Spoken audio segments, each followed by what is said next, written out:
자, 이번 시간에는 두 번째 용어 들어갑니다. 중개. 페이지 22쪽이에요. 페이지 22쪽에 중개라는 용어입니다. 바로 전 시간에 우리 중개업 공부했잖아요. 이때 중개라는 용어를 공부하는데 중개는 이 중개업이라는 용어 안에도 들어있죠. 중개. 22쪽에 있는 용어의 정의를 먼저 보겠습니다. 중개란 법의 제3조에 정해져 있는 중개 대상물에 대하여 이렇게 시작해요. 중개 대상물에 대하여.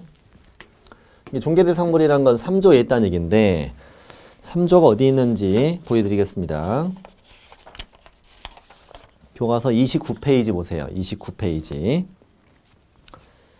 29페이지의 하단부에 보면은 법의 3조가 있어요. 법의 3조. 중개대상물은 다음 각호와 같다. 1호 토지. 첫 번째는 토지고요. 첫 번째는 토지. 2호는 건축물, 그 밖에 토지의 정착물. 이게 법률에 정해져 있는 거예요. 법률. 법률이 정했다는 건 토지 건축물은 앞으로 뺄 생각이 없다는 얘기죠. 그리고 나머지는 어디로 정한다? 대통령령으로 정한다 이거죠. 그러니까 이거예요. 너 더 하고 싶은 거 있으면 대통령이 너희 정해라 이거예요. 그래서 바로 밑에 이제 대통령령 2조를 보니까 중개대상물 법 제3조 제3호 규정에 의한 중개대상물은 다음과 같다. 라고서 3개를 더 정하고 있는데 자, 임목이라는 게 있고요. 임목은 등기된 수목 20단이고 이따 셋째 시간에 배워요. 그 다음에 광업재단이 있고 광업재단 또 공장재단. 자, 이건 해당 단원에 가면 아시게 됩니다. 일단 대표적으로 토지건축물. 대표적으로는 토지건축물이고 임목, 광업재단, 공장재단이라는 게 더 있다.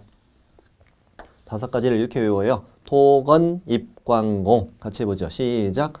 토건, 입광공. 이게 법에 정해진 중개대상물이에요. 자, 5가지 중개대상물. 다시 22쪽으로 옵니다. 다시 와서 이 5가지 중개대상물에 대하여 거래 당사자 간에 어떤 계약이 이루어져요? 매매나 또는 교환이나 또는 임대차 이렇게 돼 있어요. 자, 매매, 교환, 임대차가 대표적으로 당사자 간에 하는 계약일 거예요. 근데 매매, 교환은 소유권의 득실 변경을 가져오는 계약이죠. 임대차는 임차권의 득실 변경을 가져오는 계약이고 그래서 이 3가지는 소유권, 임차권의 득실 변경에 관한 행위라고 해요. 자, 근데 이것뿐만 아니라 근데 이 중개라는 것이 토지나 건축물에 대해서 당사자 간에 이루어지는 계약이 이것뿐만 있는 게 아니잖아요. 이거 말고도 뭐 지상권 들어보셨죠? 지역권, 뭐 전세권, 저당권 이런 것도 가능할 거 아니에요. 그러니까 뭐라고 표현해요?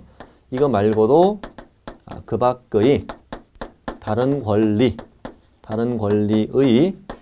득실 변경에 관한 행위까지 이 모두를 알선하는 것 이것을 중개라고 정의한 거예요. 정의. 어쨌거나 이 문장 자체를 좀 정리해 보면 이 거래 당사자는 대표적으로 토지나 건물에 대해서 이 매매, 교환, 임대차 이런 계약을 하는 걸 도와주는 건데 이 거래 당사자가 하는 계약이 매매, 교환, 임대차뿐만 아니라 그 밖에 다른 권리의 득실 변경에 관한 행위까지를 다 포함하는 건데 어쨌거나 매매, 교환, 임대차는 모두 다 권리의 득실 변경에 관한 행위이기 때문에 매매, 교환, 임대차는 다 어디에 포함되냐면 이 권리의 득실 변경에 관한 행위 안에 다 포함돼요. 포함되어 있습니다. 소유권의 득실 변경에 관한 행위고 임차권의 득실 변경에 관한 행위니까요. 자, 어쨌건 그러니 거래 당사자는 결국은 뭘 한다는 거예요? 이 권리의 득실 변경에 관한 행위를 한다는 거고 토지나 건물에 대해서 당사자 간의 이 권리의 득실 변경에 관한 행위를 알선하는 것을 중개라고 정의한 거예요. 제가 이렇게 이제 표현한 이유는 이 중개라는 용어 자체를 내는 문제가 있어요. 내는 문제를 낼 때 이렇게 나와도 맞다는 거예요. 자, 중개란 중개 대상물에 대하여 거래 당사자 간의 권리의 득실 변경에 관한 행위를 알선하는 것을 말한다. 그래도 오예요. 오. 왜? 매매기원 임대차는 다 이 안에 포함되니까요. 포함되니까. 그래서 매매기원 임대차를 빼도 상관은 없어요. 그 밖에라는 용어는 뒤에 거를 설명할 때 앞에 예를 든 거예요. 예를 들을 때 쓰는 말이 그 밖에예요. 예를 들어 뭐 오이, 당근, 호박, 그 밖에 채소 이럴 때 쓰는 말이잖아요. 매매기원 임대차는 다 이 안 포함되니까 매매기원 임대차는 빠져도 이 문장은 맞습니다. 맞습니다. 자, 어쨌건 중개라는 것은 결국 토지나 건축물 이런 중개대상물에 대하여 당사자 간의 권리의 득실 변경 행위를 알선하는 것이다.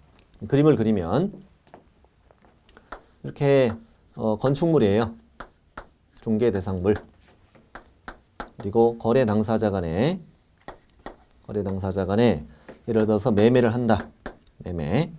중개대상물에 대하여 거래 당사자 간의 소유권의 득실 변경에 관한 행위인 매매 행위. 이것을 알선해 주는 거라면 이건 중개겠죠. 네, 중개. 제가 그림을 그린 이유는 이 문장 속에는 주어가 없죠. 역시. 예. 아까 전 시간에 했던 것처럼 중개업도 마찬가지예요. 의뢰받고 보수받고 중개를 업을 했으면 개공이 해도 뭐고? 중개업이고 등록하지 않은 자가 해도 중개업이죠. 다만 등록하지 않은 자가 있을 땐 처벌되죠. 마찬가지예요. 이 행위를 했으면 개공이 해도 뭐고? 중개고 개공이 아닌 자가 해도 이건 중개예요. 어느 누가 하더라도 이 행위를 하면 이건 중개인 거예요. 다만 지금까지 배운 것만 가지고 따지고 봐도 등록하지 않은 자가 이 중개 행위 했을 때 이 자체를 가지고 처벌되는 건 아니죠. 이 중개 행위 자체로 처벌되는 건 아니고 중개업을 했을 때 위반이 된다 이런 거지. 네. 자, 이런 것이 중개인데 어쨌거나 내 소개로 둘이 만나서 계약하는 것이 중개다. 중개다. 일단 용어의 정의 중개에서 이제 하나씩 이제 살펴보도록 하자고요. 먼저 중개대상물부터. 중개대상물. 밑에 중개대상물이라고 써 있는데 읽어보면 법률에서 토지, 건축물 그 밖에 토지정착물을 정하고 있고 대통령령에서는 임목, 광업재단 및 공장재단을 정하고 있다 이렇게 하고 있어요. 그러면 한번 보자고요. 잠시 칠판을 보시고 자, 자동차 생각해 볼게요. 자동차. 여러분 자동차는 중개대상물입니까? 아닙니까? 이 질문은 뭐냐면 우리 공인중개사법에 따른 중개대상물이냐 아니냐는 질문을 드린 거예요.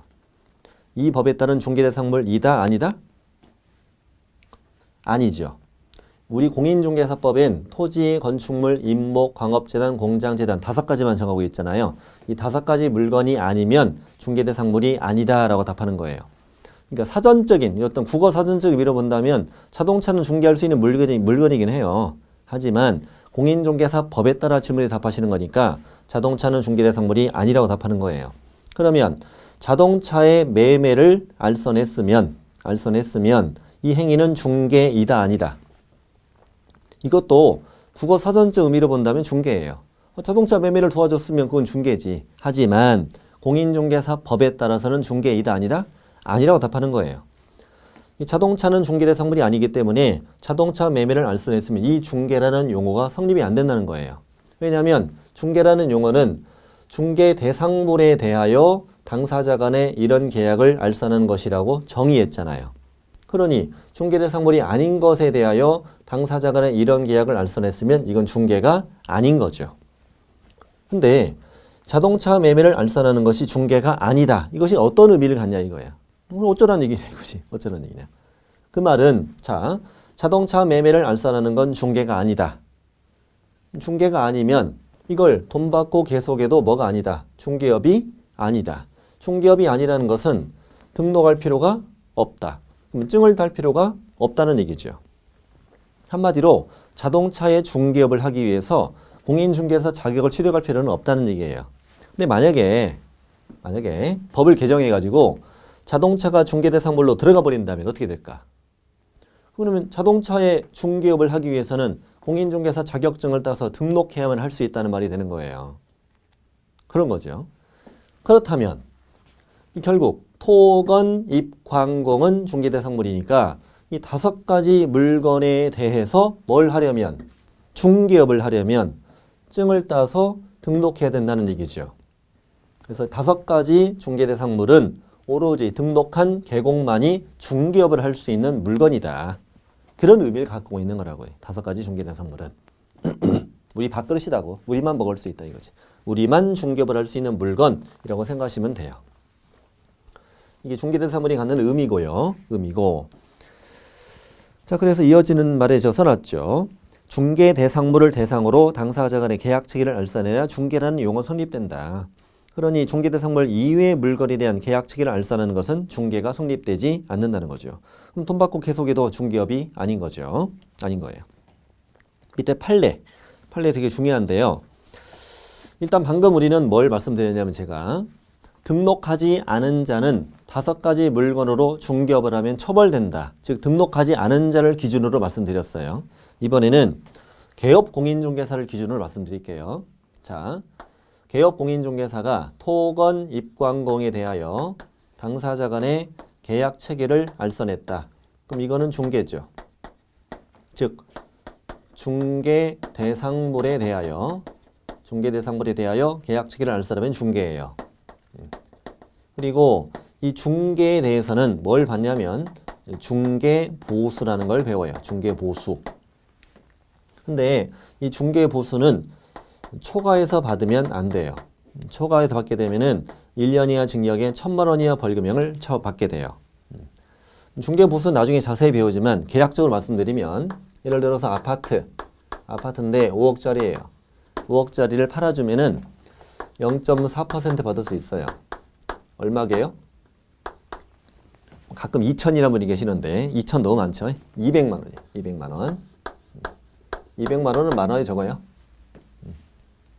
주는 입장이 많은 거고 받는 입장으로 볼 때는 적당할 것 같아요. 네, 어쨌거나 200만 원입니다.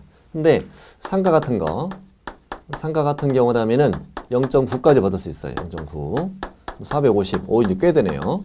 450이에요. 이 정도의 중개보수를 받을 수 있습니다. 근데 이걸 초과에 받게 되면 처벌된다는 얘기죠. 네. 예를 들어보죠. 어떤 일이 있었냐면 A는 상가를 임차했어요. 상가를 임차해가지고 카페를 하고 있어요. 카페. 근데 이제 개공에게 찾아와서 우리 가게를 좀 팔아달라라고 의뢰를 해요. 가게를 팔아달라고요. 이 사람은 상가 임차인이니까 지금 건물을 팔러 온 게 아니고 건물 안에 들어있는 가게를 팔러 왔다고요. 그 말은 뭘 받고 싶다는 얘기냐면 권리금을 받고 싶다는 얘기예요. 권리금은 법적으로 보호가 되죠. 나중에 상가금리 임대차보호법에서 자세히 배워요. 권리금을 2억 받고 싶다 이렇게 찾아왔어요. 근데 개공을 흥분시키는 방법이 있어요. 2억에 초과해서 팔면 사장님이 다 드세요. 이렇게 하면 개공이 흥분합니다. 그래서 이제 B를 찾아가지고 이거 2억 2천에 사라. 그랬더니 사겠대. 그래서 이 카페를 B가 사는 것을 도와줬고 개공은 얼마를 먹었다? 2천을 먹었어요. 근데 헤어졌는데 마침 A는 가게를 관두고 뭐 하냐면요. 공인중개사 공부를 해요. 공인중개사 공부를 하는데 하필 오늘 중개보수를 배웠어. 중개보수. 상가 같은 경우는 얼마 받았다? 0.9 받을 수 있다고요? 그럼 2억에 0.9는 얼마게요? 2억에 0.9%. 180이에요. 180. 그래서 이 양반이 앉아가지고 계산기를 수리해봤어요. 2억에 0.9. 18 막 뜨는 거예요. 그래서 처음엔 1,800인 줄 알았지. 잘 세봤더니 180밖에 안 되는 거예요. 열이 확 받아. 저 인간이 엄청나게 2천이나 먹었는데. 그랬더니 또 수업 시간에 그래요. 이 중개보수를 초과해 받게 되면 1년 이하 징역에 1,000만 원 이하 벌금이래. 저걸 확 찔러버려? 근데 결정적인 얘기를 해요. 중개보수 초과되면 초과된 부분은 다시 돌려받을 수 있대. 그래서 안 되겠다 싶어가지고 개공을 찾아가지고 사장님, 내가 요즘에 공인중개사 공부를 하는데 사장님이 너무 많이 먹었더라. 반만 뱉으면 내가 참을게. 그랬더니 개공이 뭔 소리냐? 못 돌려준대.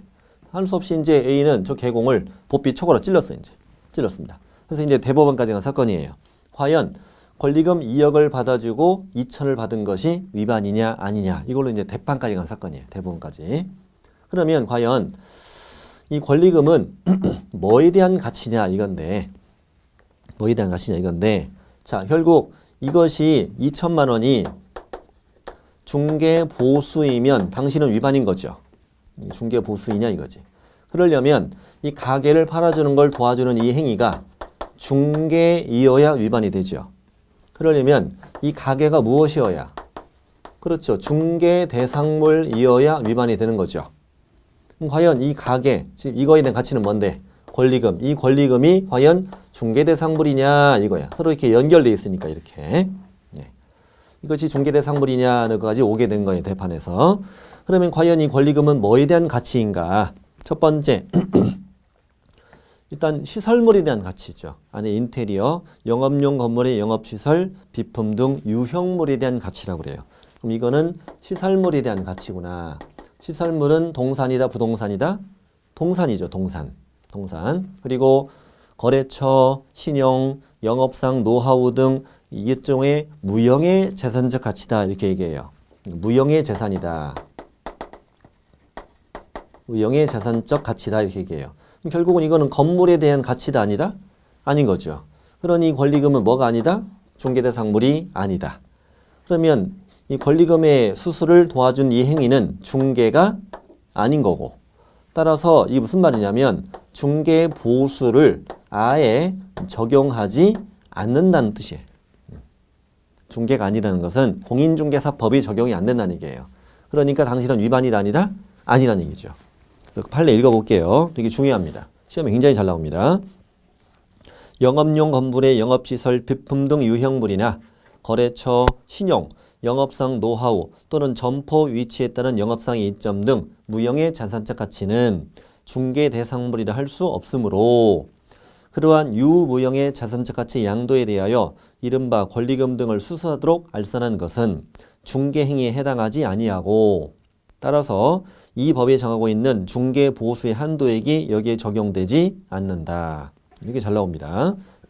그래서 방금 이 중개 대상물이 갖는 의미, 이걸 한번 보신 거예요. 중개 대상물.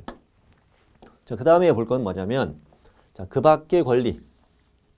공인중개사법 용어의 정의는 그냥 그 밖의 권리라고 되어 있어요. 이 그 밖의 권리는 도대체 뭐가 들어갈 수 있느냐, 뭐가 들어갈 수 있고 없고 이걸 따지는 거예요.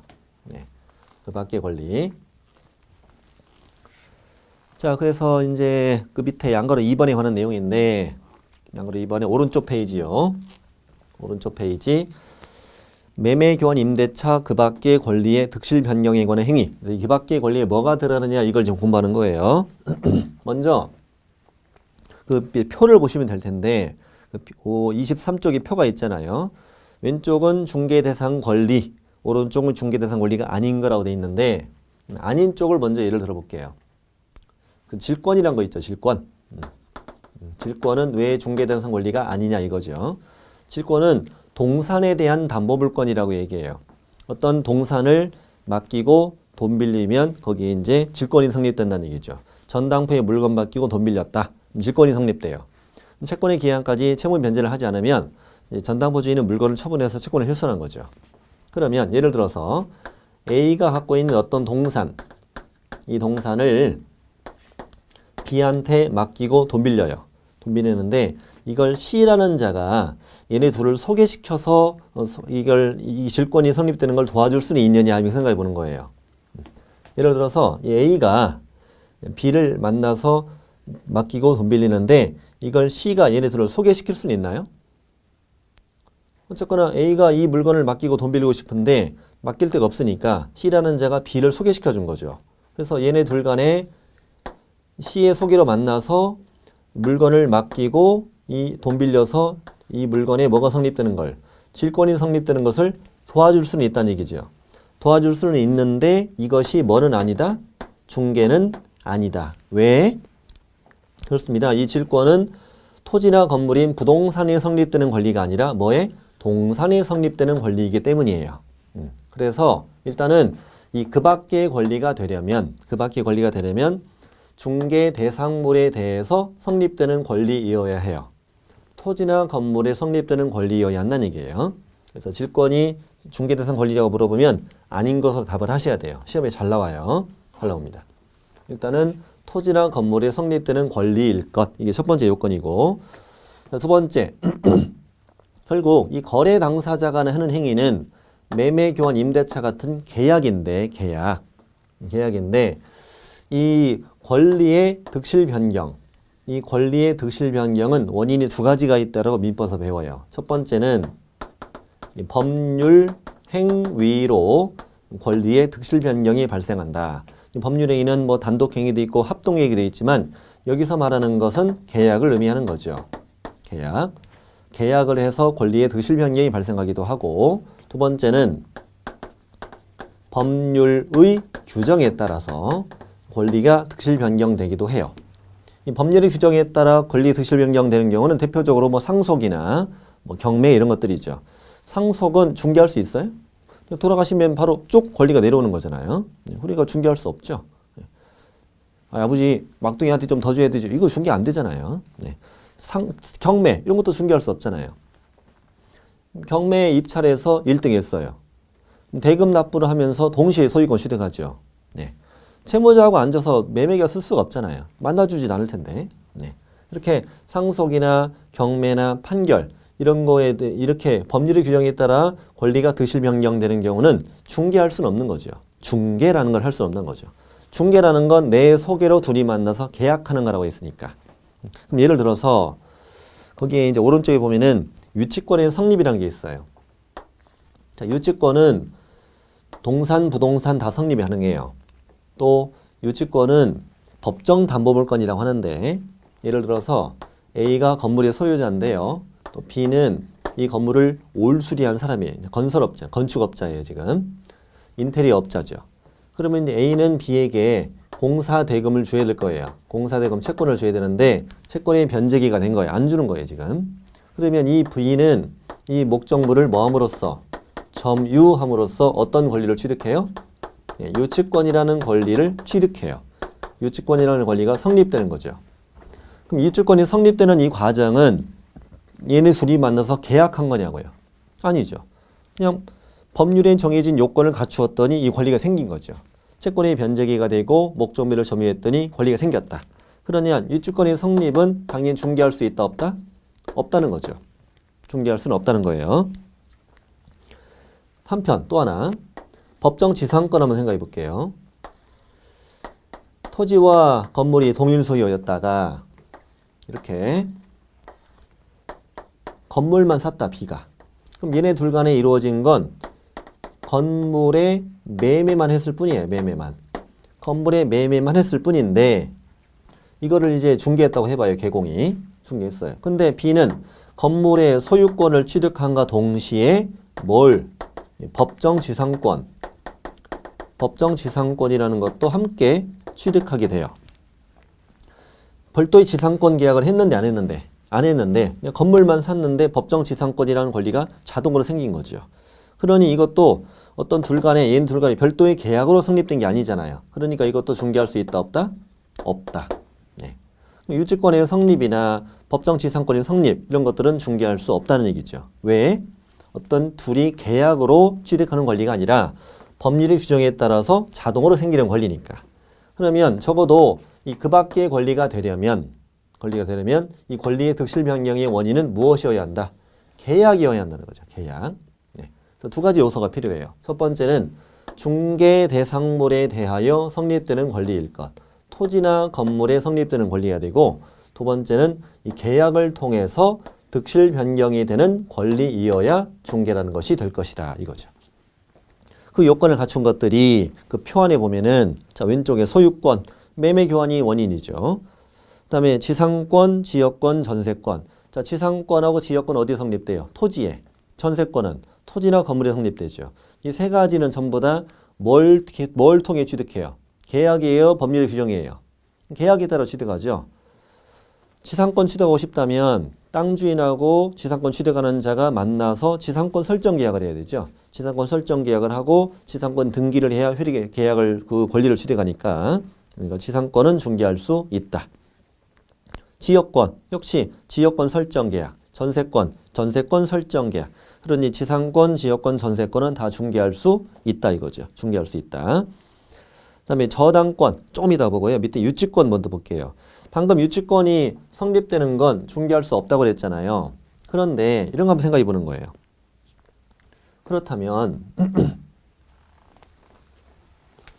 유치권이 이전되는 건 어떠냐 이건데, 예를 들어서 자, 현재 B는 뭘 가지고 있냐면 채권의 변제기가 됐고요. 또 목적물을 점유하고 있고 유치권을 현재 가지고 있어요. 등기가 되진 않는 권리지만. 근데 유치권이라는 것은 이 채권과 점유에 붙어 있는 거죠. 어느 한쪽을 상실하면은 유치권도 상실하는 거 아닙니까? 그러려면 자, 이 B라는 자가 C라는 자에게 이 채권을 양도한다. 채권을 양도. 내가 뭐 1억 받을 거 있는데 내가 너에게 7천에 팔게. 그리고 B가 C에게 이 점유를 이전해 준다. 점유를 이전해 주면 유치권도 여기에 붙어서 함께 여기에 이전될 것이다 이거지. 그러면 B가 C에게 유치권을 양도하는 건 분명히 얘네 둘 간에 뭐가 이루어진 거고 계약이 이루어진 거고 그렇다면 이건 중개할 수 있다 없다? 있다는 거죠. 그러니까 유치권이 뭐 되는 것은 유치권이 이전되는 것은 즉 유치권의 양도는 중개할 수 있다 없다? 중개할 수 있다 이렇게 답하시는 거예요. 유치권은 두 가지로 공부를 하셔야 돼요. 유치권의 성립은 중개할 수 없고 유치권의 이전, 유치권의 양도는 중개할 수 있다 이렇게 답하시면 돼요. 그래서 표의 좌우로 이게 만들어져 있고요. 좌우로. 저 밑에 중요 판례 2번에 유치권에 대해서 설명이 되어 있으니까 한번 읽어보시면 됩니다. 다시 표로 올라갑니다. 표로 올라가면은 법정지상권 성립은 오른쪽에 중개가 안 된 걸로 되어 있잖아요. 근데 왼쪽에 법정지상권 이전이라고 되어 있잖아요. 이전. 그러면 여러분 지상권, 등기된 지상권 생각해보면 등기된 지상권은 양도 가능하죠. 지상권의 이전 등기 가능하니까 지상권의 양도는 당연히 중개할 수 있는 거죠. 지상권은 성립도 지상권이라고 되어 있으면 그냥 법정 지상권 말고요. 그냥 지상권이면 성립하는 것도 중개할 수 있고 양도도 중개할 수 있잖아요. 그러면 지상권의 양도가 가능하다는 것은 법정 지상권의 양도도 가능하다 이거죠. 하면 아직 등기가 돼 있지 않다는 차이가 있을 뿐이에요. 이 법정 지상권도 하나의 독립된 물건이에요. 하나의 독립된 물건이니까 법정 지상권의 양도도 지상권의 양도와 같은 거예요. 다만 등기의 차이가 있어요. 지상권을 양도했으면 지상권의 이전 등기 해주면 되잖아요. 다만 법정 지상권의 양도를 했을 경우에는 지상권의 설정 등기를 받아서 이전 등기를 해주면 되는 거죠. 그러니까 법정 지상권의 이전, 양도는 사실 지상권의 양도와 마찬가지가 되는 거예요. 그래서 가능하다 이렇게 답하시면 되고요. 그래서 유치권의 성립 X, 유치권의 양도 이전은 O, 법정지상권의 성립 X, 법정지상권 이전은 O고 일단 법정저당권 성립이라고 되어 있는데 민법의 649조를 한번 보시면 되거든요. 법정저당권은 뭐냐면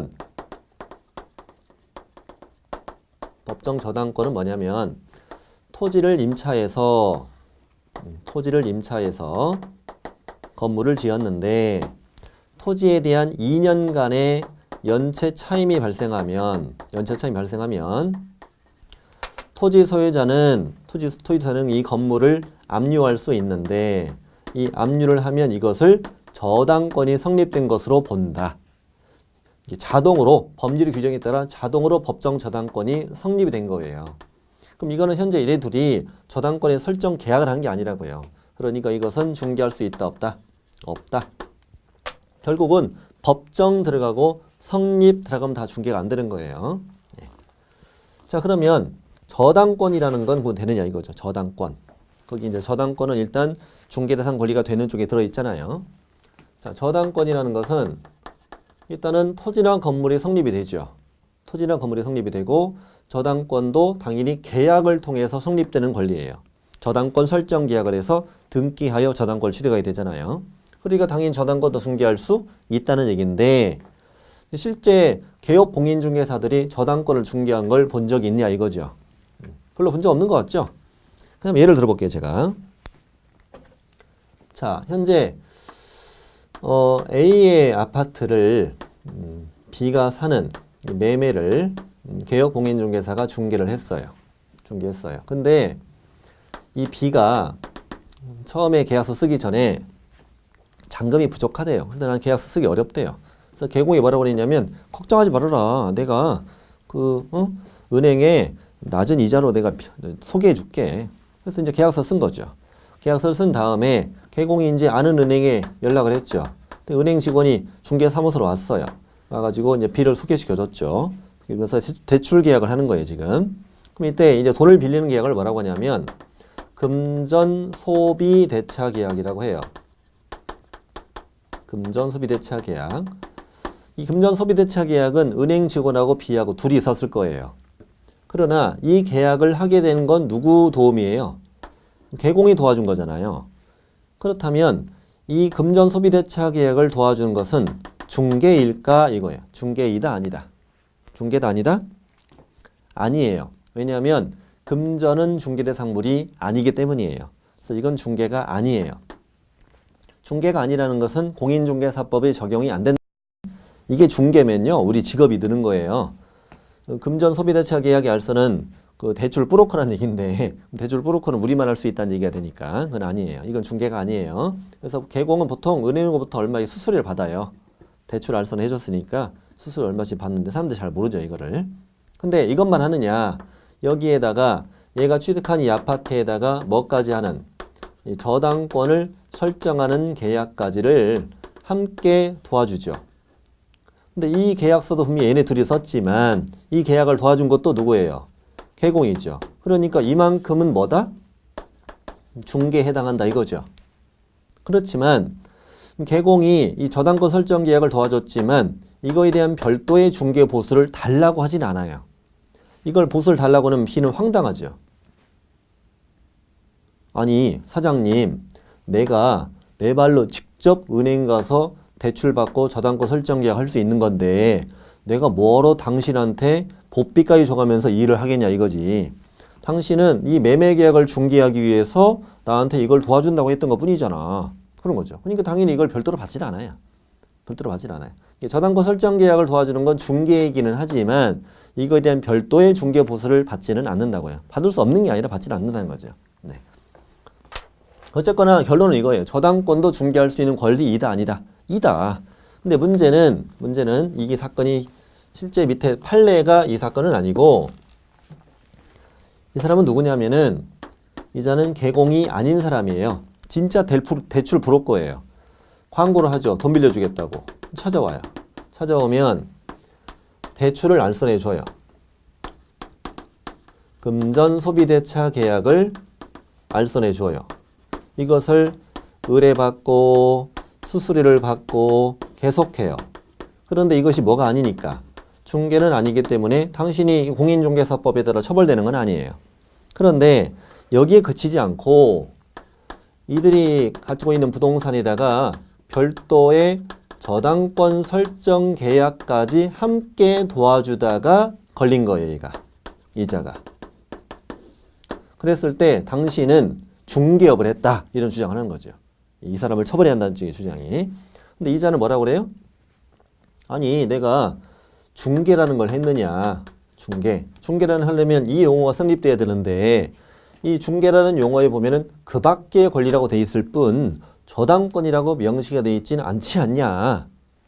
과연 이 그 밖의 권리에 저당권이 들어가냐 안 들어가냐, 이것이 이 사건의 가장 핵심이 됐던 거죠.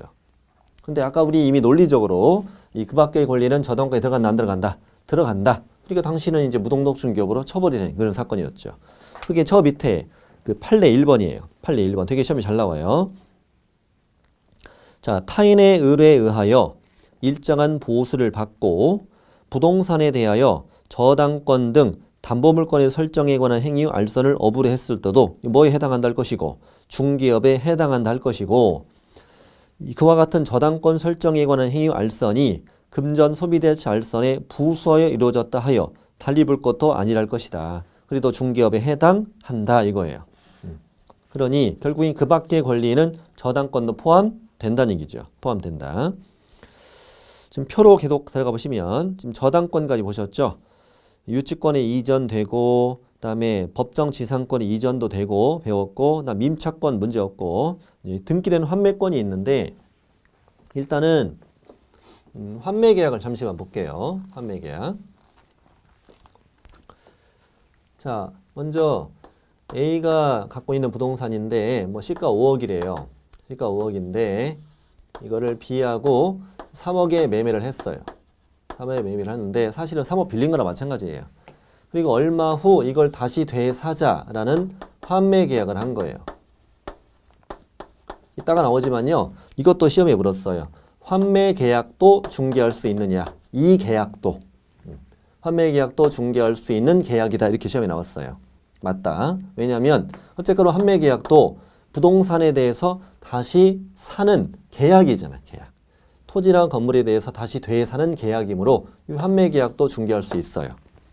그런데 이 환매계약은 채권계약이기 때문에 제3자에게는 효력을 주장할 수 없거든요. 무슨 말이냐면 지금 이 부동산 소유권이 B한테 넘어갔잖아요. B가 제3자에게 처분했으면 환매가 안 된다는 거죠. 그렇기 때문에 A는 이 환매권을 등기하죠. 등기된 환매권. 소유권 이전 등기와 동시에 신청해서 환매권 등기를 해요. 그럼 이 등기된 환매권은 타인에게 양도 가능하느냐 이거죠. 양도 가능하냐. 그렇다. 환매권의 이전 등기 가능하니까. 그럼 결국 등기된 환매권을 양도하는 건 계약으로 이루어진 것이니까 중개할 수 있다 없다? 있다. 그래서 등기된 환매권도 중개할 수 있다고 답을 하셔야 돼요. 되게 잘 나와 이것도. 왼쪽은 다 보셨고 오른쪽에 이제 점유권. 점유권은 어떤 계약으로 취득하는 권리가 아니니까 중개가 아니라고 답하시면 되고요. 질권, 유치권의 성립, 법정지상권 성립, 법정저당권 성립 다 안 되고 분묘귀지권은 아예 거래가 되지 않는 권리예요. 광업권, 어업권, 특허권, 저작권 다 X로 문제를 고르시면 돼요. 시험에 나오는 거 다 정리했습니다. 정리했고 밑에 이제 두 번째 있는 표는 중개 대상 행위이냐 아니냐 이걸 따지는 거고요. 시험에 이렇게 잘 나오는 편은 아니에요. 왼쪽에 있는 건 방금 소유권의 매매 교환, 계약을 말한 거예요. 계약, 중개 대상 행위 계약, 그리고 임대차 계약, 지상권, 지역권, 전세권 설정 계약, 이전 계약 다 중개할 수 있는 계약들이죠. 특히 환매 계약도 잘 나온다고요. 시험에 환매 계약. 자, 오른쪽에는 중개를 할 수 없는 행위들, 중개를 할 수 없는 행위, 상소, 경매, 공매, 판결 이런 거. 증여는 계약이지만 중개를 할 수 있는 계약이 아니죠. 우리 집 받을 사람 소개 좀 시켜줘. 이런 건 말도 안 되잖아요. 말도 안 되니까. 그 밑에 있는 건 중요한 건데 할 수는 있는데 중개가 아닌 것들이에요. 할 수는 있어. 개업공인중개사가 할 수는 있는 행위지만 중개와는 구별되는 업무라고요. 분양대행, 이거 중개이다 아니다? 아니다. 되게 잘 나와요. 분양대행은. 그래서 분양대행은 중개와 구별되는 것이라서 중개 보수를 적용하지 않는다라고 다음에 배워요. 다음에 그 파트에 가면 경매, 매수 신청, 대리 이거 중개와 구별되는 업무라고 배워요. 이건 대리행위 있잖아. 대리행위. 자 이렇게 해서 아주 중요한 그 밖의 권리, 중개할 수 있는 행위, 중개할 수 없는 행위 이런 것들을 공부했고요. 이 그 밖의 권리가 중요합니다. 그 밖의 권리가. 자 넘기겠습니다. 다음 페이지는 이제 24페이지는 이 중개 행위가 갖는 성격 보는 건데 동그라미 1번 정도만 이해하시면 충분하고요. 자 여러분 이 거래 당사자가 하는 행위는 계약이잖아요. 계약. 이 계약은 뭐에 속해요? 법률 행위에 속하잖아요. 예. 거래 당사자가 하는 행위는 법률 행위예요. 다만 이 개업 공인중개사가 하는 행위는 법률 행위는 아니라는 거죠. 두 사람 간의 계약 체결을 도와주는 행위일 뿐이죠. 예를 들어서 계약서를 쓰면 매도인은 A고 매수인은 B고 개공은 제3자잖아요. 청약과 승낙의 의사표시를 하는 건 A와 B라는 거죠. 의사표시를 하는 자는 A와 B고 계약을 직접 하는 자도 A하고 B예요. 개업공인중개사는 이 의사표시를 이끌어내기 위해서 상담해주고 설득해주고 조언해주고 이런 사람인 거죠. 이 개공이 하는 이런 행위가 의사표시는 아니죠. 계약 체결을 제3자에 지휘해서 도와주는 행위인데 이런 행위를 사실행위라고 해요. 사실행위. 네. 여기서 알아야 되는 거 뭐냐면 거래 당사자가 하는 행위는 뭐고? 법률 행위고 이 중개 행위는 무슨 행위다? 사실 행위다. 그래서 중개 행위라는 것은 당사자 간의 법률 행위가 용이하게 성립할 수 있도록 도와주는 사실 행위이다. 중개 행위가 법률 행위다 이러면 틀려요. 되게 잘 나와요. 중개 행위는 뭐다? 사실 행위다. 동그라미 3번을 또 가끔 내요. 3번. 부동산 중개 업무는 상법 제46조에서 정하고 있는 중개에 관한 행위로서 기본적 상행위에 해당한다.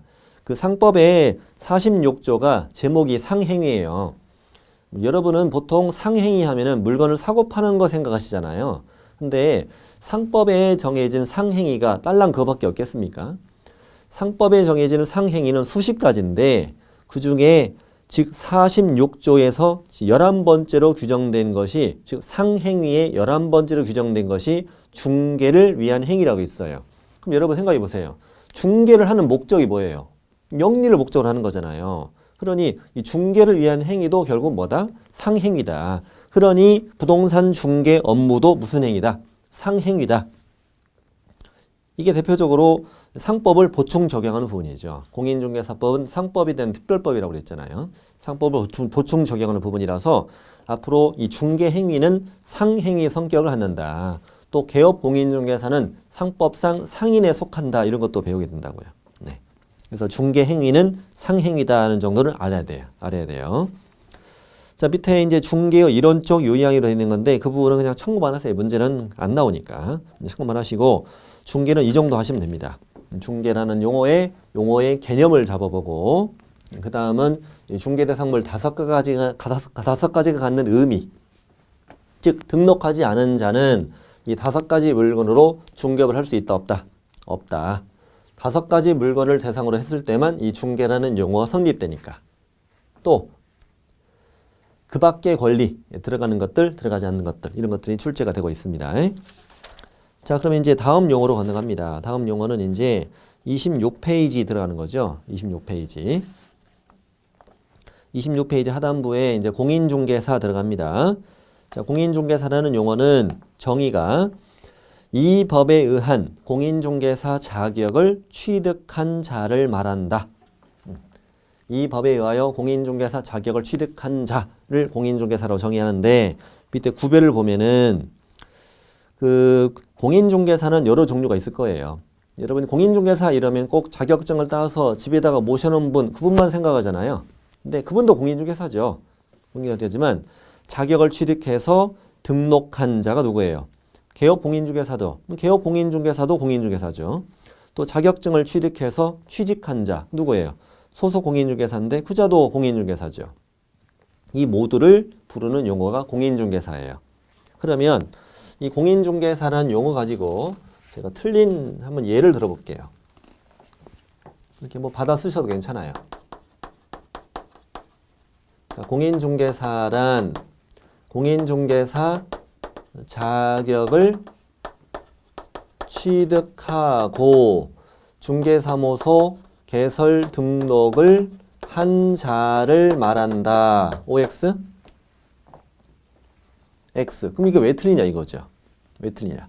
자격을 취득하고 중개사무소 개설 등록한 자를 말한다 라고 정의하면, 이렇게 정의하면 자격은 취득했으나 아직 등록을 하지 않은 자라면 공인중개사가 아닌 자가 되죠.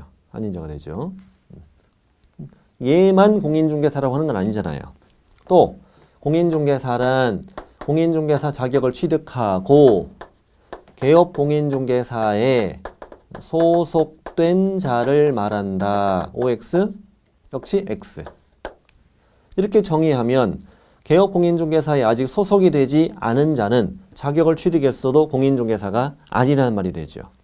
그러니 결국 공인중개사라는 용어는 자격을 취득해서 장롱에 넣던 집에다 액자에 걸어놓던 등록을 하든 취직을 하든 자격을 취득한 자를 다 뭐라고 그래요? 공인중개사라고 한다고요. 이를 모두를 공인중개사라고 한다고요.